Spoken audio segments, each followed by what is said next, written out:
Hi guys, आपका स्वागत है आपके अपने show MKJ talks for investment in Hindi में। कैसे हैं आप भाई?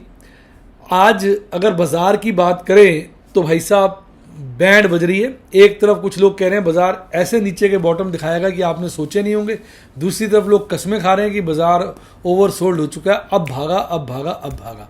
तो भाई हमें ना तो उत्तेजित होना है ना दुखी होना है और बैलेंस्ड होकर थोड़ा थोड़ा माल बटोरना है। हालांकि आज मैंने F&O ट्रेड नहीं किए, मैंने अपने बैरिल के स्टूडेंट्स के साथ शेयर भी किए थे कि ऑर्डर्स मैंने किस किस रेट पे डाले हैं आफ्टर मार्केट आवर्स, कि भाई देखो मेरे थोड़े थोड़े रुपयों से रह गए, थोड़े थोड़े पॉइंट से रह गए, मतलब 50 पॉइंट और गिर जाता तो निफ्टी का फ्यूचर परचेज हो जाता। इस तरीके से मैंने दिखाया, मैंने कहा पर मैंने कोई परवाह नहीं करी और कुछ शेयर्स मैंने जो है फिजिकल डिलीवरी में उठा लिए।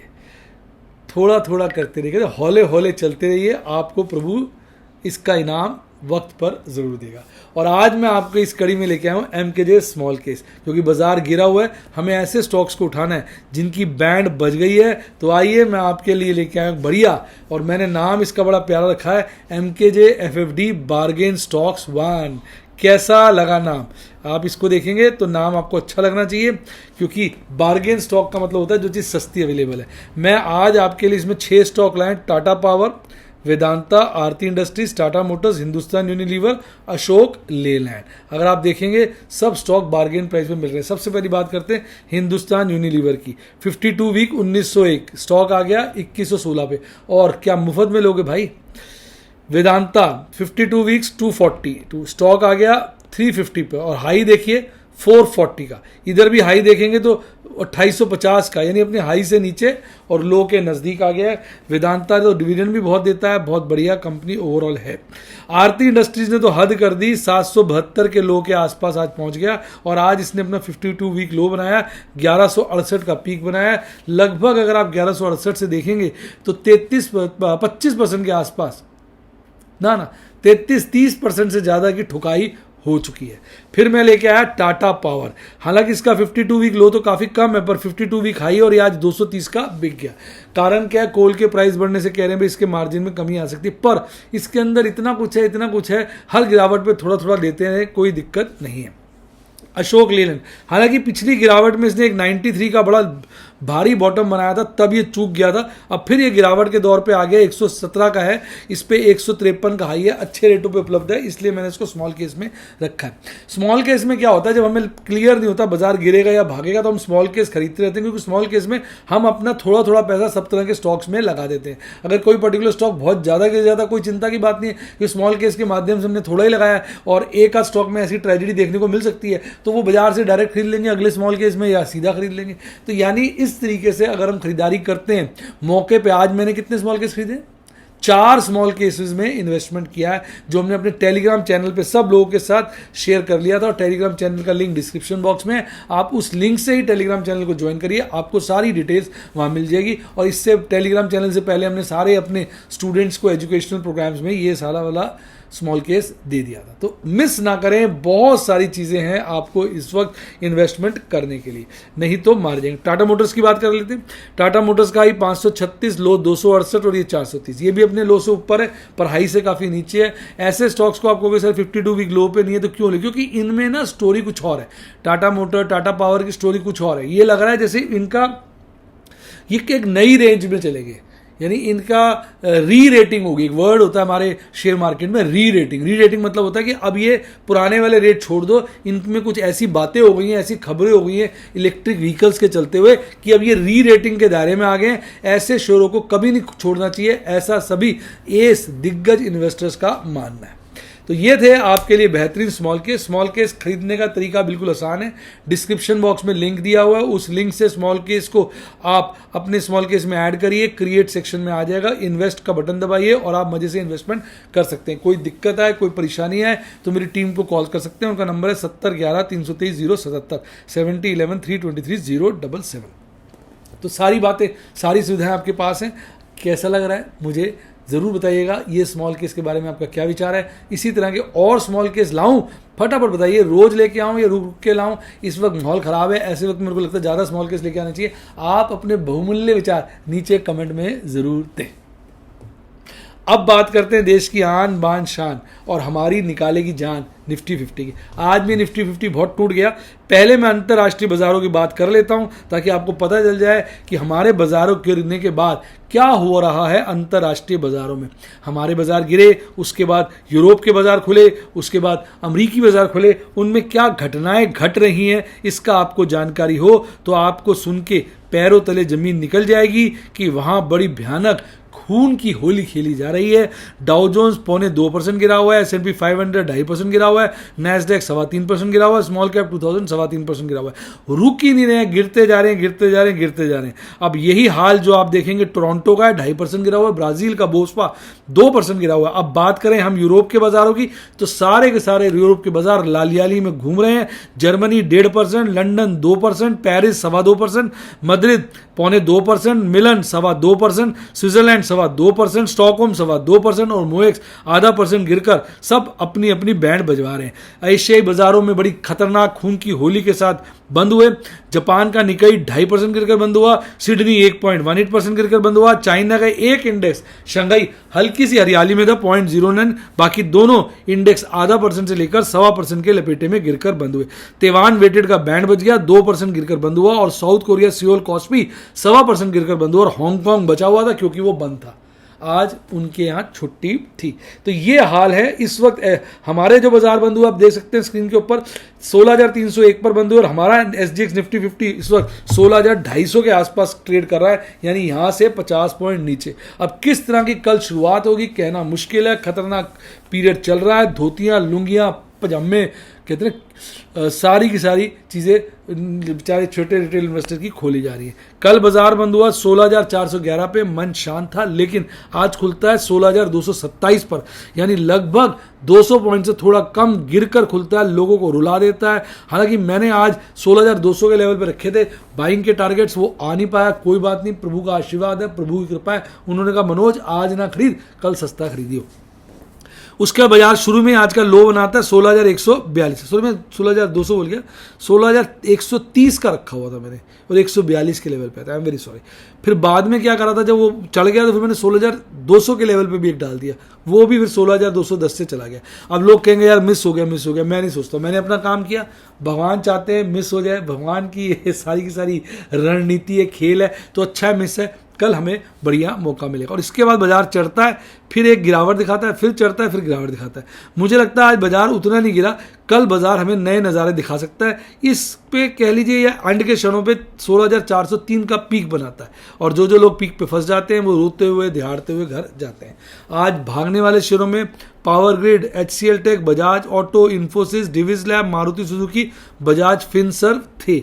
और मरने वाले शेयरों पे यानी 3% ज़्यादा किसी में भी तेजी नहीं थी, पर गिरावट में 3% ज़्यादा रिलायंस, नेस्ले लगभग 3, IndusInd Bank, Hero MotoCorp, Tata Steel, Coal India, Adani Port, ये सब शेयर अपनी मम्मी पापा एक करा रहे थे, बैंड बजवा रहे थे।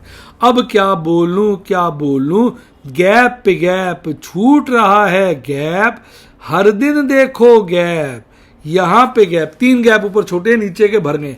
पर आज मेरे स्टूडेंट्स जो MKJ गैप फिलिंग थियरी के दीवाने हैं, उन्होंने मुझे ये स्क्रीनशॉट भेजा, बोला सर देखिए ये गैप रह गए। MACD चार्ट की भी बात कर लेते हैं पहले। MACD चार्ट पे देखिए बड़ी ज़्यादा कमजोरी आ गई है। अब देखिए हिस्टोग्राम जो है लगातार लाल बन रहे हैं, RSI तो बहुत नीचे आ चुका है, रीसेंट लोज को टच कर रहा है। अब हम बात करें गैप्स की, तो मेरे एक स्टूडेंट ने भेजा, आप कहता देखिए सर 17,350 पे एक गैप रह गया।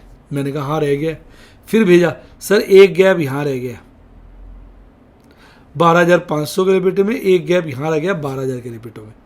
सर अगर ये गैप फिल हो गए, अगर ये गैप फिल हो गए, गैप तो जरूर भर जाएंगे पर हम उखड़ जाएंगे। कैसा लगा डायलॉग? गैप तो फिल हो जाएंगे, भर जाएंगे, पर हम उखड़ जाएंगे, यानी मारे जाएंगे। तो सर ये MKJ गैप फिलिंग थ्योरी ठीक नहीं होनी चाहिए। मैंने कहा बेटा 95%, 90 to 95% लगती है इंडेक्स के अंदर। तो हमारी प्रभु से प्रार्थना है, हाथ जोड़ के विनती है, जो बाकी के हमने 5% छोड़े हो उसी में ये 2 केस कवर हो जाए, ताकि हम शांति से बचे। 2 और 3 ही कह लीजिए, ये वाला भी कवर हो जाए, क्योंकि इधर तक की गिरावट आई तो वाकई यार इसी राउंड में आ गई तो लुंगी खुल जाएगी। एक बार बाजार चला जाए 17,500 18,000 फिर आ जाए, कोई दिक्कत नहीं, अभी ना है। अभी ना इतना गिरो तुम कि जान हमारी निकल जाएगी। तो भैया इतना मत गिरो कि हमारी जान ही निकल जाए। 16,301 पर हमारी एक्सपायरी थी, देखने वाली बात है। 16,300 का मैडम ने डाटा दिया नहीं है, मैडम बहुत उस्ताद हैं। 16,200 और 16,400 का डाटा देख लो। 16,200 पे कॉल राइटिंग बहुत कम है, पुट राइटिंग बहुत ज़बरदस्त है। 16,400 पे कॉल राइटिंग ज़बरदस्त है, पुट राइटिंग कम है। यानी अभी ये चार्ट और मैक्सिमम ओपन इंटरेस्ट 16,000 पे है और 18,000 पे, 17,000 पे। तो बड़ी वाली रेंज 16,000 से 17,000, छोटी वाली रेंज 16,200 से 16,400, यही कहना पड़ेगा। अब बात करते हैं मंथली एक्सपायरी की। तो मंथली की तो भैया 16,000 और 17,000 ही, क्योंकि यहीं के लेवल पर ओपन इंटरेस्ट मैक्सिमम है। हालांकि 16,000 पे पुट का ओपन इंटरेस्ट हल्का फुल्का कम हुआ है, 16,500 पे तो बहुत ज़्यादा कम हो गया, 17,000 पे भी कम हो गया, और कॉल का ओपन इंटरेस्ट सभी लेवल पे बढ़ा है। तो इसलिए कहना मुश्किल है, पर बड़ी रेंज यही है। और पीसीआर ने थोड़ी सी रिकवरी दिखाई है, वीकली वाले ने 0.6 पर मंथली वाला गिर रहा है। यानी वीकली वाला थक हार के हल्का सा चढ़ रहा है, मंथली वाला तो अभी भी गिर रहा है। यानी बाजार में कमजोरी के संकेत साफ है। बात करें निफ्टी बैंक की, तो लूट लिया जी, लूट लिया, निफ्टी बैंक को लूट लिया। 34,591 की कल क्लोजिंग के अगेंस्ट आज 34,091 पे खुलता है, 500 पॉइंट नीचे मायने रखता है। उसके बाद 34,000 का लेवल काटता है, 33,927 पे जाता है। मेरा टारगेट 34,000 से हल्के नीचे का था, वो मैंने थोड़ा बाद में डाला, मौका मिस हो जाता है। नहीं, हाँ, मौका मिस हो जाता है। 34 का भी नहीं था, मैंने 34,000 ना फ्यूचर पर डाला था, तो इफेक्टिव रेट तो 33,800-900 के बीच आएगा। पर ये गिरावट बॉटम शुरू के दौर में बन जाता है, फिर भागता है, एक पीक बनाता है, फिर गिरता है, फिर थोड़ा चढ़ता है, फिर गिर के बंद हो जाता है। और ये जो पीक बनाता है मिड ऑफ द सेशन में 34,554 की, और अल्टीमेटली 34,275 पर 315 पॉइंट गिर के लगभग 1% की गिरावट के साथ अपनी नाक कटवा के चला जाता है। 2 बैंक हरियाली में थे, HDFC bank, federal bank. HDFC bank भी मरा था, पर बाद में हरियाली में आ गया। मरने वाले शेयरों में तो लिस्ट तादाद लंबी थी। सबसे ज़्यादा गिरावट AU स्मॉल फाइनेंस बैंक की थी, बोनस आया, खुद ये गिर गया है। इंडसइंड बैंक इन्ना बढ़िया शेयर, इन्ना अच्छा रिजल्ट, पर ए भी बैंड बजवा रहा है। IDFC फर्स्ट बैंक ए ते सट्टा शेयर है, बंधन ए ते घटिया शेयर है, SBI ए ते सरकारी शेयर है, bank of Baroda a semi सरकारी शेयर है। इस तरीके से लोग बातें बनाकर कह रहे थे भाई शेयर क्यों गिरा है। भाई गिरा इसलिए कि ऑपरेटर हमारा बाप जो है इस वक्त बहुत ज़्यादा खतरनाक खूंखार हुआ पड़ा है। अब बात करें चार्ट पे, तो गैप ये वाला तो फिल हो गया जिसकी बात कर रहे थे, पर एक नया गैप यहाँ छूटा हुआ है, एक गैप यहाँ छूटा हुआ है, 2 गैप छूटे हैं, कब भरेंगे भगवान ही जानता है। अब तो क्या बोलें। और उसके बाद MACD चार्ट पर तो भाई ये तो 32 से के आसपास आ गया है। अगर गिरावट इसी तरह रही तो कल पक्का 30 के नीचे आ जाएगा। और MACD चार्ट पर तो हिस्टोग्राम लाल लाल बन ही गया है। अब आप बात करें इसके ऑप्शन चेन एनालिसिस की, 34,275 पे बाजार बंद हुआ। 34 पे चेक करिए, पुट का कॉल का कम, पुट का ज़्यादा, यानी पुट राइटर्स को विश्वास है 34 के नीचे जाएगा नहीं। भाई आज भी दिखाया गया था दर्शन, गया तो तुम्हारी बैंड बजाएगा। और 34,500 पे देखेंगे तो कॉल राइटर्स ज़्यादा हैं, पर पुट राइटर्स भी टक्कर के। 35,000 पे कॉल राइटर्स बहुत ज़्यादा हैं, पुट राइटर्स कम है। यानी रेंज एक जो ढंग की निकल के आ रही है, वैसे वो 34 से 35 के बीच है, पर 34 कभी भी टूट के लहूलुहान हो सकता है, इसमें कोई डर वाली बात नहीं है। अब अगर बात करें पीसीआर की, तो हल्का सा वीकली वाला पीसीआर ऊपर गया, पर मंथली वाला नीचे गया। यानी बाजार इस वक्त मीडियम पीरियड के लिए मंदा है, और स्मॉल पीरियड के लिए एक bounce back, dead cat bounce, एक डेड कैट बाउंस आ सकता है। और FIs खूंखार हुए पड़े, पर आज DIs ने पहलवानी दिखाई, टक्कर की गेम खेली। जहां FIs ने 3361 करोड़ का माल बेचा, DIs ने अकड़कर 3,077 करोड़ का माल खरीदा, और कुल मिला के लगभग 300 करोड़ की नेट बिकवा ली है। कुछ ना कर पाए। अब हमारी बारी है। आज FNO में काम नहीं हो पाया, कोई दिक्कत नहीं। आज 4 ट्रेड एमरल्ड के थे, 5 ट्रेड डायमंड सफायर का, ये डायमंड का एक्सक्लूसिव एक ट्रेड था। एमरल्ड हाँ स्मॉल केस भी तो इनके 5 ट्रेड थे और इन 5 में 4 स्मॉल केस थे। स्मॉल केस को हमने जन समा आम के लिए भी खुला रखा हुआ है जो हमारे टेलीग्राम पे देखने को मिल जाता है। मैं यही कहूँगा ऐसे वक्त पे जब बाजार गिरा हुआ है सीखने को बहुत कुछ मिलता है। ये वक्त हर वक्त नहीं आता, ये वक्त नहीं आता हर बार जब आप चाहते हैं मेरे यार, तो वक्त यही है इसको सीखने का। सीखने के लिए मेरे यूट्यूब के स्टूडेंट बने, सब्सक्राइब के साथ ज्वाइन के बटन को ठोक डालें, या व्हाट्सएप के स्टूडेंट बने। फ़ोन नंबर है 7011 330 077 7011 323 077। डिस्क्रिप्शन बॉक्स में दिया हुआ है। मेरी टीम को कॉल करिए। अच्छा डीमेट अकाउंट खुलवाना है, स्मॉल केस खोलना है, लिंक डिस्क्रिप्शन बॉक्स में, टेलीग्राम चैनल का लिंक डिस्क्रिप्शन बॉक्स में। इसी के साथ साथ bye, God bless you, happy investing, और आप स्टॉक मार्केट के बादशाह बने।